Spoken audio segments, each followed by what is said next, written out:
In times of uncertainty and complexity, of stress and struggle, our brain is designed to look towards the people who we believe can help us gauge the situation. Because believe it or not, people don't want to work with perfect people.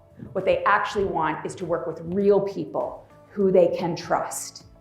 And the reality is, our first reactions sometimes are just human nature. It's how you follow up that is a demonstration of leadership skills. It's the second response that I think fundamentally matters and too often we overlook.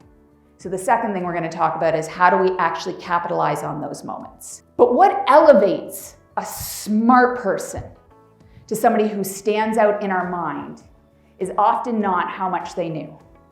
It's often how they translated to us what they knew. How they made us feel. How they managed themselves in those difficult moments. We looked at these senior leaders who were highly effective. 68% of them put themselves in the top percentile for accountability.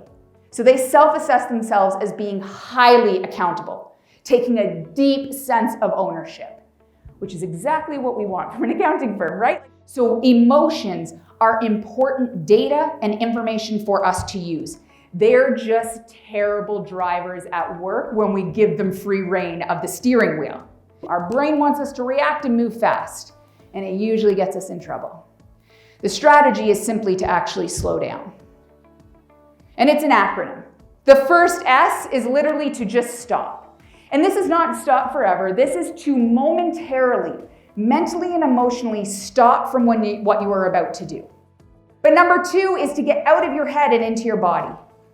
It is to pay attention to how you are showing up in that moment. I cannot tell you how many leaders get in their own way because they do not recognize the impact that they have.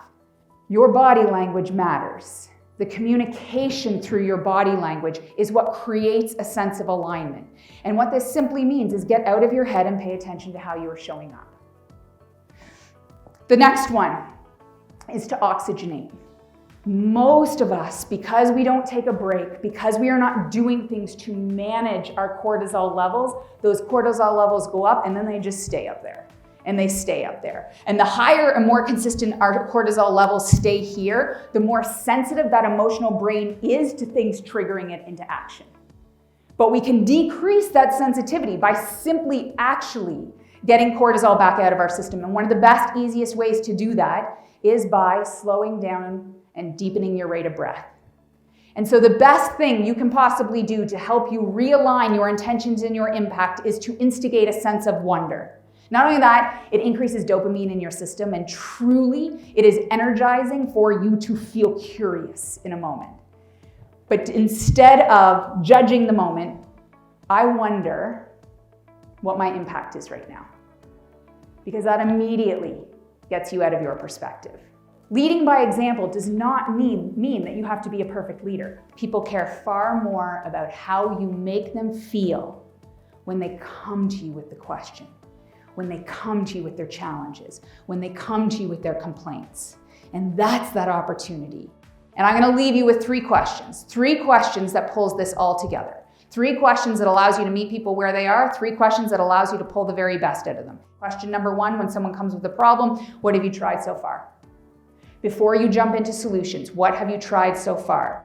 Question number 2, what else is important to consider? What this question is really saying is, what other rhino views do we need to consider in this situation? It broadens perspective. We want people to be empathetic. How are you thinking of moving this forward? The reality is, if we want to build people up, we need to allow them the opportunities to learn. You, as a leader, also have the opportunity to then step back and manage some of your energy. Because the reality is, rest is not a reward when everything else is done. Rest is a requirement. So when you practice self-care, when you take a break, when you go on a vacation, when you say, I'm not answering email, and you don't, you give permission to every other person. I truly believe self-care is not what you do to be good at your job. Self-care is an act of leadership.